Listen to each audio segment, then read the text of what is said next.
घटनाचक्र में आपका बहुत बहुत स्वागत है। सबसे पहले आज का एजेंडा।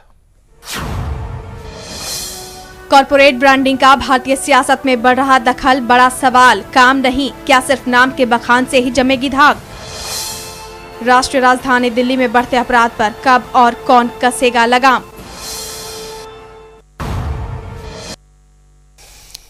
जी हाँ, थोड़ा हटके, लेकिन ये सवाल लगातार लोग पूछ रहे हैं कि अब सिर्फ नाम से हमारे देश के राजनेता है अपने बखान से अपनी सियासत चमकाना चाहते हैं।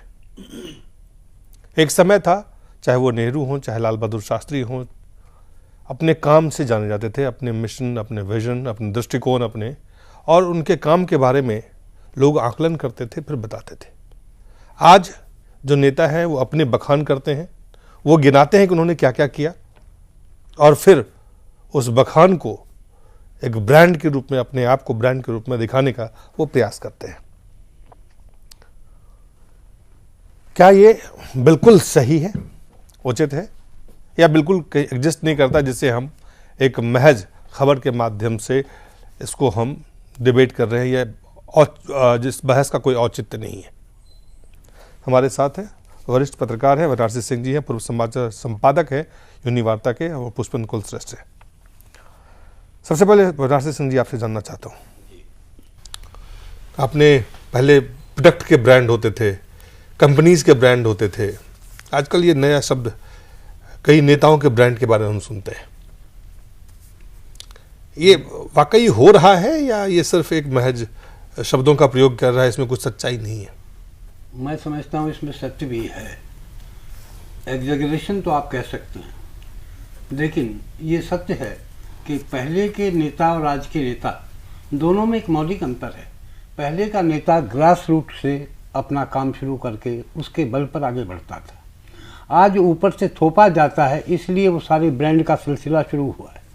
क्योंकि आज नेता स्वयं उभर कर सामने नहीं आता, बल्कि उभार कर पेश किया जाता है। उसी की परिणति ये हुई है कि लोग अपने आप को एक प्रकार से जनता के सामने लाने के लिए अनेक प्रकार के हथकंडों का इस्तेमाल करते हैं। यहाँ तक कि अपनी प्रसिद्धि के लिए पेमेंट भी की जाती है, जिसको हम कुछ भी कह सकते हैं, किसी भी रूप में कह सकते हैं। लेकिन आज पहले का नेता अपने कार्य के बल पर बढ़ता था, आज का नेता अपने प्रचार के बल पर बढ़ने का प्रयास करता है, और उसी की परिणति आज तो ये बिल्कुल उचित है कि आजकल ब्रांडिंग, नेताओं की ब्रांडिंग की पहले जैसे प्रोडक्ट का, कंपनीज का कॉर्पोरेट स्टाइल में पहले कंपनी और उनके सेवाओं का, उनके जो वस्तु थे उसका ब्रांडिंग होता था। हाँ। अब नेता भी तेल और साबुन के तरह उसकी ब्रांडिंग हम करने लगे हैं या करवा रहे हैं। वो ये सही है? ऐसा लगता है कि ये सिलसिला आज राजनीति में उभर कर सामने आ गया है कि क्योंकि मैंने जैसा प्रारंभ में आपसे एक बात कही कि पहले का नेता अपने कर्तव्य से, अपने कर्म से, अपने कर्म कौशल के बल पर बनता था। आज का नेता प्रचार के बल पर बनता है जी। और उसी की परिणति ये है कि हम देख रहे हैं कि उस प्रचार को सशक्त करने के लिए व्यक्ति धन का, अपने प्रभाव का, अपने संपर्कों का, सब प्रकार का इस्तेमाल करता है जी। इसलिए ये ब्रांडिंग की जहाँ तक बात है जी, पॉलिटिकल ब्रांडिंग की जहाँ तक बात है, उसमें सत्यता है, भले ही सर्वांश में वो सत्य ना हो जी, एग्जैगरेशन हो, लेकिन उसमें सत्य जरूर है, उसमें सत्यता है। और हाँ। पुष्पिन, दो महत्वपूर्ण चीजें हाल के दिनों में हमने देखा, हालांकि जिसने इतिहास पढ़ा हो भारत के राजनीति का, खास करके आज़ादी से पहले का, किस तरह से लोगों ने कुर्बानियाँ दी, जान दी, कितने सालों साल तक जेल में रहे, और उसके बाद उन्हें आज़ादी मिली। आज़ादी के बाद, आज़ादी की बात को हम छोड़ देते हैं, आज़ादी के बाद भी हमने देखा कई ऐसे बड़े बड़े नेता थे देश में, चाहे राज्यों में, जिन्होंने काम सिर्फ किया। उन्होंने कभी भी वो जाके काम का बखान वो खुद से नहीं करते थे। उनके काम के बारे में लिखा जाता था, आकलन किया जाता था, बताया जाता था, लेकिन वो सेल्फ प्रेजिंग नहीं होता था। दिलीप, दो चीजें हैं इसमें। अगर एक समय आया जब हम देख रहे हैं कि आपके सामने एक व्यक्ति को प्रस्तुत किया जाता है, ये नेता है, ये भविष्य है, ये आइकन है, ये जो शुरुआत हुई है, वो कहते हैं उसमें सत्यता, मैं आपसे ये जानना चाहता हूँ, ये जो ट्रांसफॉर्मेशन हुआ है काम से लेके अब नाम और बखान का, यहां तक हम कैसे पहुंचे? देखिए, क्यों पहुंचे? मुझे लगता है कि जो सिंह साहब बात कह रहे हैं, मैं उसको आगे बढ़ा रहा हूं जी। कि एक तो आप ये देखें कि पहले पॉलिटिकल पार्टीज की कोई आइडियोलॉजी होती थी जी। और उस आइडियोलॉजी में हो सकता है कि कोई 50%, कोई 40%, कोई 90%, उस आइडियोलॉजी के इर्द गिर्द उसकी राजनीति होती थी और राजनीति सामूहिक थी। जो बात सिंह साहब ने कहा कि कार्यकर्ता को उसके काम से, उसके जो जिस तरीके का वो पार्टी के लिए प्रयास करता था, उसमें से नेता खुद ब खुद वो एक सीढ़ी की तरह ऊपर जाते थे जी। चाहे लाल बहादुर शास्त्री हो, नरसिम्हा राव हो, अटल जी हो, ये तमाम सारे लोग जो हैं, आज जब ये नहीं है तब हम इनको जानते हैं कि नेहरू जी मॉडर्न इंडिया के आर्किटेक्ट थे। जी। मैं अतुल अंजान हमारे साथ जुड़े हुए हैं, वाम दल के नेता हैं, सीपीआई के नेता हैं, सचिव हैं। अतुल जी, बहुत बहुत स्वागत है आपका। धन्यवाद। अतुल जी, ये जो branding of politicians, brand politics, पहले सर्व से तेल साबुन के ब्रांड होते थे, कंपनीज के ब्रांड होते थे, आजकल एक नई सोच सामने आ रही है कि इस नेता की ब्रांडिंग हो रही है। ये जरूरत कहां से आ गई? दरअसल जब राजनीति विहीन हो जाती है पार्टियां, जब जो है विचार विहीन हो जाती है, नीति विहीन हो जाती है, तब हम जो है तस्वीरों में तकदीर देखने की कोशिश करते हैं। जब उन तस्वीर से कोशिश करते हैं अपने को जोड़ने की, तस्वीर से जोड़ जोड़ करके हम वहां पहुंच जाते हैं जहां हमें कुछ नहीं मिलता, लेकिन जाति के नाम पर, धर्म के नाम पर, इलाके के नाम पर, दौलत के नाम पर ये तमाम लोग हमको मिलते हैं, जिसमें हम अपनी अस्मिता खोजने लगते हैं। और बड़े तरीके से ये नेता अपनी छवि में आम लोगों को या अपनी जात के लोगों को, अपने धर्म के लोगों को, अपने इलाके के लोगों के बीच में, अपनी भाषा के बीच में अपनी अस्मिता को कहते हैं, तुम्हारी अस्मिता हमारे अंदर स्थित, तुम्हारी अस्मिता से हमारे सरोकार बने, हमारे सरोकार से तुम्हारी अस्मिता है। ये शुरू हुआ खाली वही नहीं हुआ, इस देश के अंदर बहुत से लोग हुआ। जवाहरलाल नेहरू को क्यों कह रहे हो? तमाम यही काम बड़े सुंदर तरीके से डॉक्टर अम्बेडकर ने किया, बाबू जगजीवन राम ने किया। ये सब लोग नीतियों को किसी कम चर्चा करते थे, अपने व्यक्तित्वों के आसपास राजनीति को टहलाते थे, घुमाते थे, पिचकारते थे, दुलारते थे। इसी बहाने अपनी जात की, अपनी धर्म की, अपनी भाषा के लोगों को इकट्ठा करके उन्हें जो है वो पलट पार भी करते थे, उनके वोटों की लूट भी करते थे और एक तरीके का अपनी जाति, अपने समूहों का नेतृत्व अपने पास बटोर करके, जैसे कहते हैं सुई गिर जाने पर भी जो धमाकेदार सन्नाटा होता है, वो राजनीति से पकड़ा देते थे। जी नहीं, सवाल ये है कि ये जो अभी नए नए ब्रांड के नेता आ रहे हैं, अपनी अपनी ब्रांडिंग के लिए जिस तरह से पैसा खर्च कर रहे हैं, जिस तरह से पीआर एजेंसी तमाम तरह की चीजों को कर रहे हैं, इनकी जरूरत क्यों पड़ी इनको? इसलिए इनकी जरूरत कम पड़ी तब, लेकिन उससे भी ज्यादा इस देश के अंदर जो आवारा मीडिया है, उसने इस तरह का सामान परोसा, इन लोगों को बताया कि आपके लिए जरूरी है कि आप ऐसा करें। आवारा मीडिया में, चाहे वो प्रिंट हो चाहे इलेक्ट्रॉनिक हो, ये कमजोर जाति, धर्म और भाषा और इलाके के नाम पर सड़े हुए बुद्धिहीन विरोधी सड़े हुए नेतृत्व के लोगों को इन लोगों ने अपने भ्रम जाल में फंसा कर देश की राजनीति को भी जब से पहुंचाया है, राजनीति के अंदर दिशा अतुल जी, राजनीति को विचारहीन बनाने का प्रयास किया जी। यही है ब्रांडिंग। अगर आप इसको मेरी शुष्क और तीखी भाषा को आप ब्रांड के नाम पर रिलीज भी हरमाने और फंसाने की कोशिश मत कीजिए। सच्चाई मैंने आपको बता दी। नहीं, सवाल जानना चाहता हूं कि आखिर इसकी जरूरत क्यों आन पड़ी है? तमाम राजनीतिक बड़े बड़े दल, नेता, उनको क्यों ये महसूस हो रहा है कि नहीं उनकी तेल साबुन की तरफ उनकी भी ब्रांडिंग हो? मैं आपसे ये पूछना चाह रहा हूं, नेता तो महान बेकार है, देश को बर्बाद करने वाले हैं, लेकिन ये लोकतंत्र का चौथा खंभा जो नैतिकता की बड़ी वकालत करता है, पत्रकारिता और इलेक्ट्रॉनिक मीडिया, इसको क्या आन पड़ा है? ये देश के अंदर विकास स्टोरी क्यों नहीं दिखाता? देश की आजादी की कहानी क्यों नहीं दिखाता?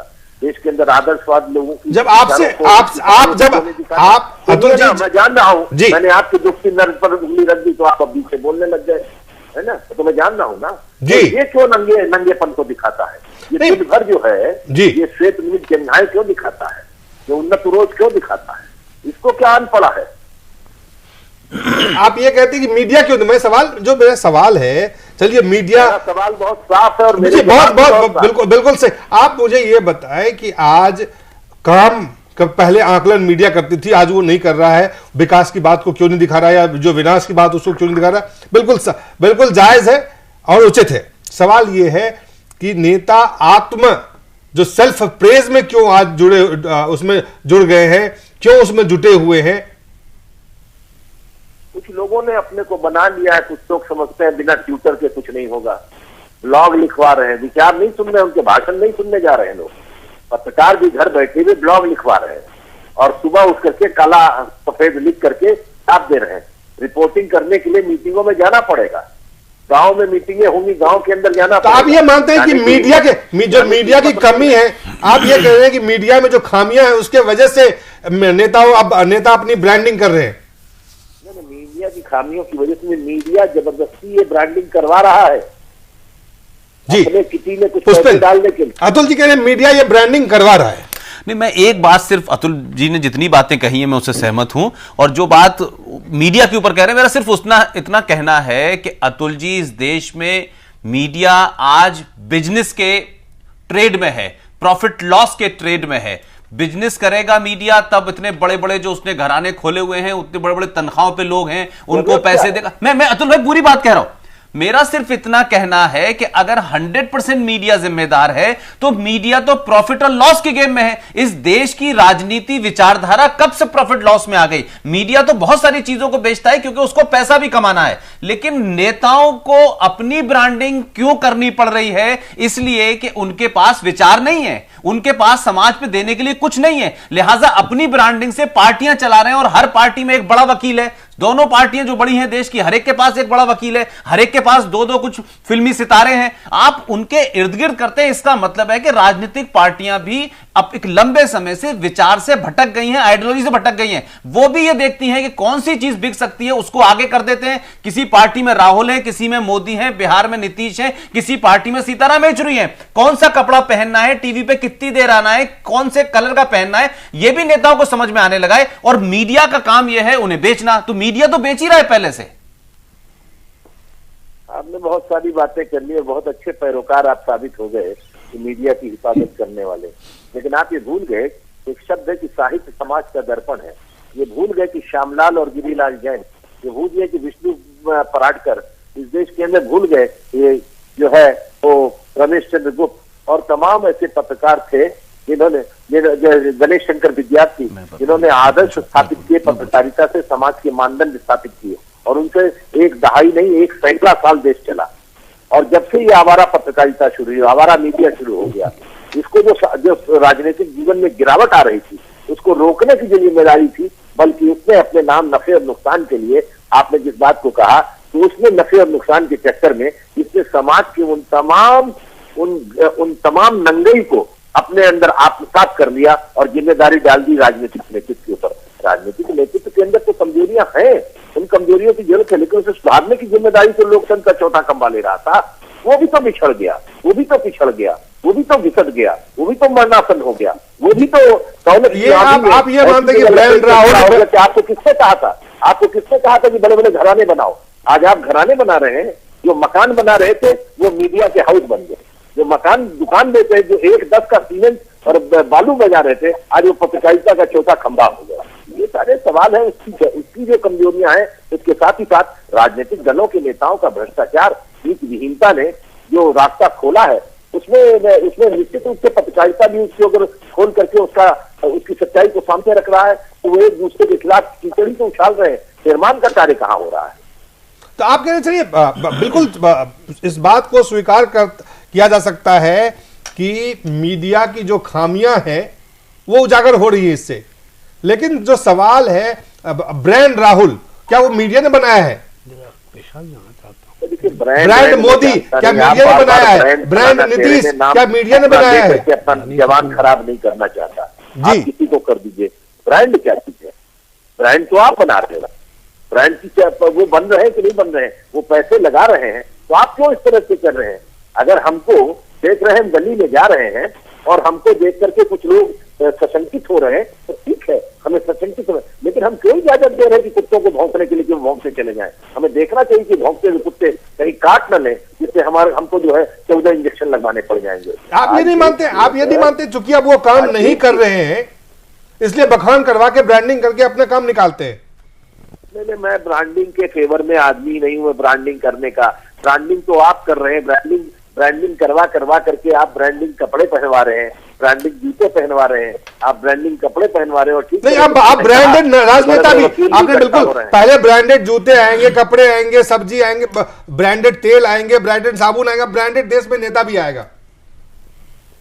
अब आज मैं इतनी सरलीकृत स्थिति में दिलीप जी मैं नहीं हूँ। जी, आप बहुत साधन संपन्न व्यक्ति हैं, आप सर्वगुण संपन्न व्यक्ति हैं, आप लोकतंत्र के चौथे खंबे के महान जो है वो एक प्रणेता हैं, आप ये सब कह सकते हैं। मुझ जैसा गरीब राजनीतिक आपकी जैसे इस महान चुनौती नहीं, ये जो रसा आप स्वादन है नहीं कर सकता, और मैं इस स्थिति में नहीं हूं कि इसका मौज ले सकूं। पुष्पेंद्र नहीं, मैं अतुल भाई ने साफ बात की, ये भी कहा, क्या कहते हैं कि साहब मैं मीडिया की सपोर्ट कर रहा हूं। मेरा सिर्फ इतना कहना है कि जब परागड़ की नाम लेते हैं आप, जब राजेंद्र माथुर का नाम लेते हैं, जब गणेश शंकर विद्यार्थी का नाम लेते हैं, तो अतुल जी उस समय की जो सामाजिक प्रतिष्ठा, उस समय की राजनीति, उस समय का पत्रकार भी था, उसी समाज से आया था। आज जब हम जिस जमाने में पत्रकारिता में आए थे, ना परागड़ थे, ना राजेंद्र माथुर थे, और ना ही नेताओं में ना लाल बहादुर शास्त्री थे, ना मधु लिमे थे, ना ही और दूसरे बड़े दंडवते जैसे लोग थे जिनसे, लेकिन आज पत्रकारिता में भी वो लोग आए हैं, उन नेताओं के पास बेचना है, चाहे वो डीपी यादव हो, मुलायम सिंह हो, लालू हो, शहाबुद्दीन हो, चाहे वो दूसरे और माफिया हो। तो इन लोगों से जब इंटरेक्शन होता है तो कोई पत्रकार सीखता कुछ नहीं है, वही राजनीति देख रहा है, इसलिए उसके अंदर भी उतनी गिरावट है। मैं ये नहीं कह रहा कि पत्रकार कहीं हवा से आए हैं, इसी समाज से आए हैं। तो अगर समाज में गिरावट नेताओं में हो रही है तो पत्रकारिता में भी हो रही है, मूल्यों में भी हो रही है। इस संसद में ऐसे भी 50 लोग हैं जो बहुत आदर्श हैं, जो व्यक्तित्व के धनी